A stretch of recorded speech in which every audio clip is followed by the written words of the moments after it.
कुशगढ़ में लगभग 125 वर्ष पुरानी गौशाला में 87वें गोपाष्टमी कार्यक्रम का 3 दिवसीय कार्यक्रम आयोजित हुआ, जिसमें दिव्य ज्योति जागृति संस्थान नूरमहल की आशुतोष जी महाराज के शिष्यों ने अपने प्रवचनों और भजनों के माध्यम से श्रद्धालुओं को भक्ति के रस में रंग दिया।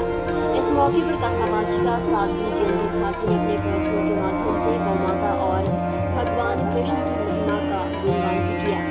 इस मौके पर अपने भजनों के माध्यम से उन्होंने कहा, मन को भक्ति के रंगों में रंगने के लिए, उसे सत्पथ पर पुनः अग्रसर करने के लिए, या यूं कह लीजिए भक्तों के उद्धार और दुष्टों के संहार हेतु हर युग में प्रभु को अवतरित होना पड़ता है, अवतार धारण करना पड़ता है। परिस्थितियां कैसी होती हैं?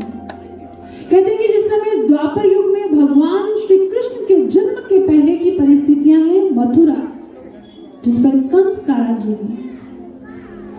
कंस के अत्याचारों से मथुरा वो भूमि त्रस्त है, हाहाकार कर रही है। और कहते हैं वहां का दृश्य क्या था? कंस अपनी छोटी बहन देवकी के विवाह की तैयारियों में जुटा हुआ था।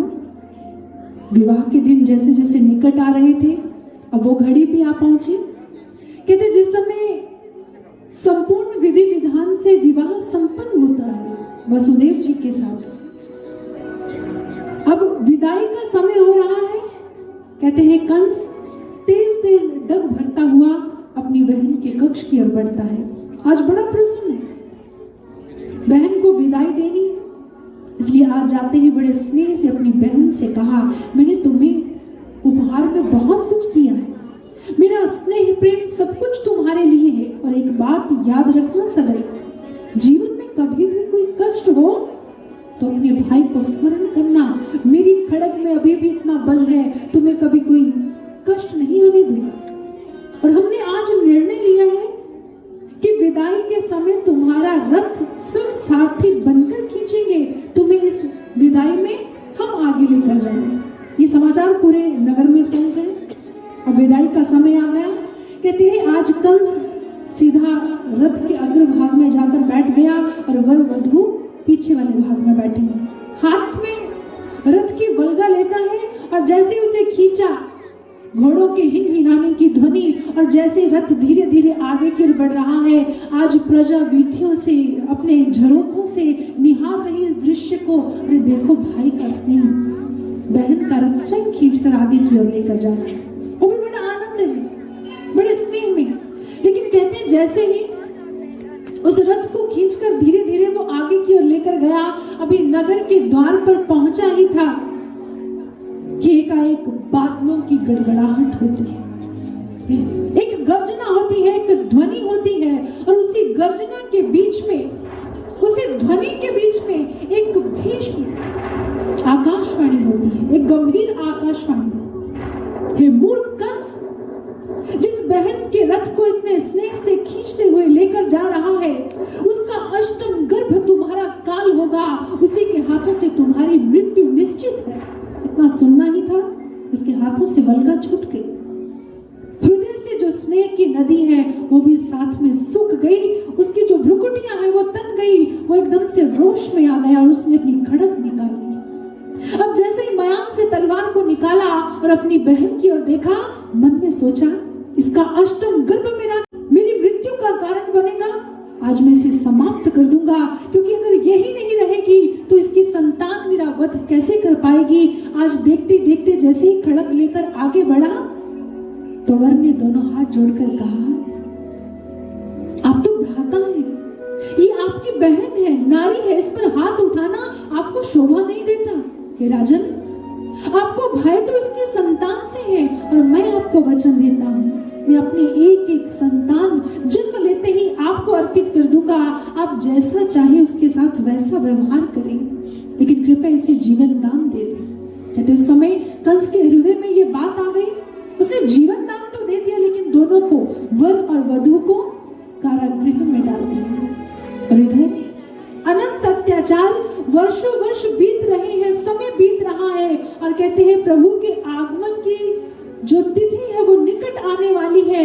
इधर कंस के अत्याचार बढ़ते चले जा रहे हैं, और कहते हैं जिस समय देवकी की पहली संतान होती है तो पिता वसुदेव अपनी संतान को लेकर कंस की सभा में पहुंच गए। कंस ने जैसे नन्हे से शिशु को देखा, मन में सोचा, अरे ये तो प्रथम संतान है, मुझे भय तो अष्टम संतान से है, इसलिए जीवन दान दे दिया, लौटा दिया। लेकिन इधर देवताओं में तो खलबली मच गई। अगर इसके पापों का घड़ा नहीं भरेगा, इसके अत्याचार और नहीं बढ़ेंगे, तो इसके वध के लिए प्रभु अवतरित कैसे होंगे? नारद जी को सम्मिलित किया गया और नारद जी पहुंच गए नारायण नारायण करते हुए कंस को यह समझाने के लिए कि अगर अष्टम गर्भ की बात आई है तो आप कैसे समझ सकते हो कि प्रथम अष्टम है कि अष्टम प्रथम है? हाथ की अंगुलियां कौन सी पहली है कौन सी अंतिम है, कैसे समझ सकते हो राजन? एक संशय का बीज ऐसा डाला कि कंस द्रुत गति के साथ कारागृह में पहुंच गया और मां के हाथों से इस बालक को छीना और उसे मृत्यु की घाट उतार दिया। देखते देखते इसी प्रकार उनकी एक एक संतान मृत्यु के घाट उतार दी गई। देवताओं की सहायता से उनकी एक संतान रोहिणी जी के गर्भ में स्थापित की गई, जिन्हें हम बलराम कहते हैं। और वो समय भी निकट आ पहुंचा। कहते इधर जैसे प्रभु के आगमन की घड़ियां निकट आ गई, मां प्रभु का ध्यान कर रही है। एक अद्भुत वातावरण है, क्योंकि प्रभु के आगमन की घड़ियां हैं। शुभ पिकाती मधुर ध्वनि करने लगे। मां उस कारागृह में बैठी हुई भी प्रभु से प्रार्थना कर रही है कि प्रभु ये व्यथा ये पीड़ा कब समाप्त होगी? एकाएक मां को एक अनुभूति होती है, पूरी काल कोठरी प्रकाश से भर जाती है और उसी के बीच में भगवान चतुर्भुज स्वरूप में प्रकट हो जाते हैं। और जैसे ही भगवान प्रकट हुए, मां को दर्शन दिए और मां से कहा, हमारा जन्म होते ही हमें गोकुल भूमि पर पहुंचा दिया जाए।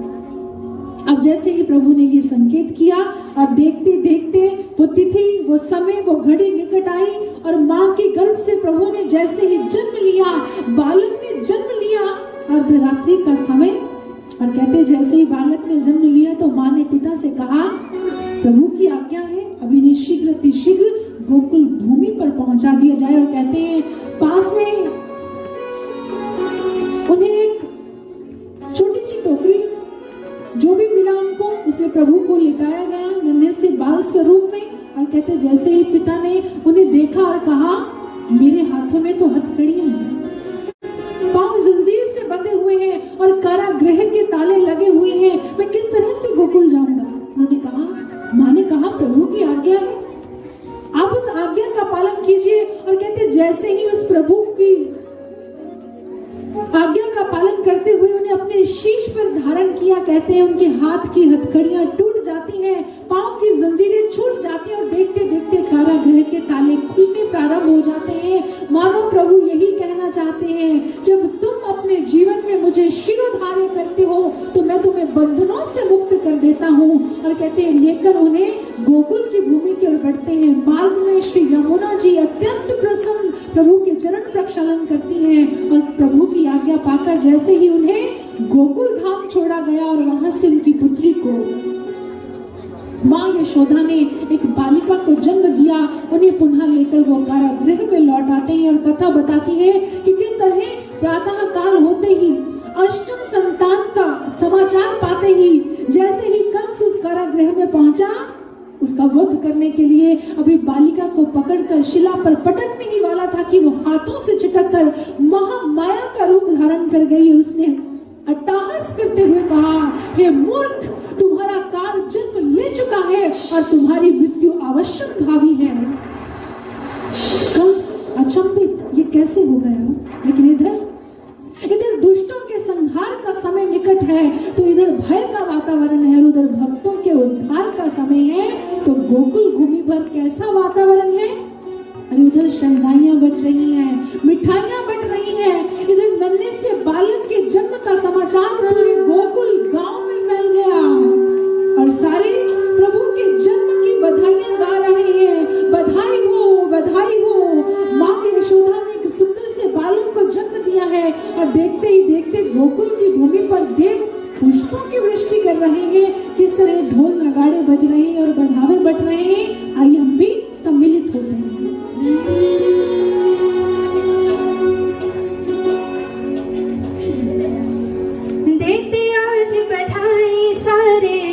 गोकुल के नर नारी देते आज बधाई सारे गोकुल के नर नारी देते आज बधाई सारे गोकुल के नर नारी आओ देते आज बधाई सारे गोकुल के नर नारी रूप सलोना देख शाम का रूप सलोना देख शाम का सब बलिहारी बधाई हो बधाई बधाई हो बधाई भाई यशोदा को हमें बधाई हो बधाई बधाई हो बधाई बधाई हो बधाई भाई यशोदा को हमें बधाई हो बधाई बधाई हो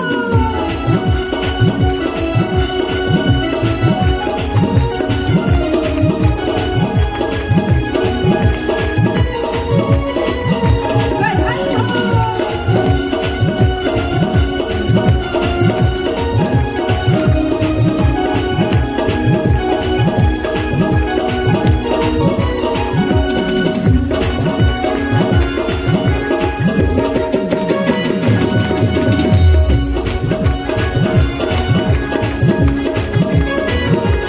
पागल अपने प्यारे प्रभु को भक्त का मन खो गया कभी तक जो सपना था देखा आज वो सच हो गया